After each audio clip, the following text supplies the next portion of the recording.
Welcome to the Slop Farm. Enjoy the video. You start by opening Google Translate and choosing the correct languages. This ensures accurate context.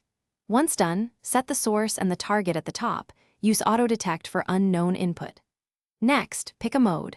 Camera for signs, conversation for dialogue, voice for single phrases, or text for typing. Make sure microphone and camera permissions are enabled so the app can capture input. This quick selection directs the app to the right processing engine and speeds translation. Now use the mode that matches your task and you'll get better results. For the camera, frame the text and tap scan for selectable words or instant for live overlay. Good lighting improves OCR accuracy. For voice, tap the mic and speak in short phrases. The app transcribes then translates, so pause between sentences. For conversation mode, press and hold each side's button or enable auto language detection so both speakers are translated in real time. These choices control latency and accuracy. Finish by reviewing the translation, then tap the star to save useful phrases in your phrasebook. This speeds future access.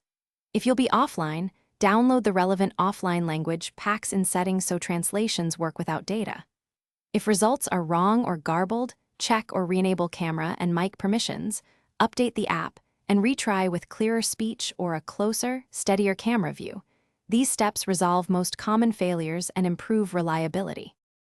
Thanks for watching. Consider subscribing if we helped you today.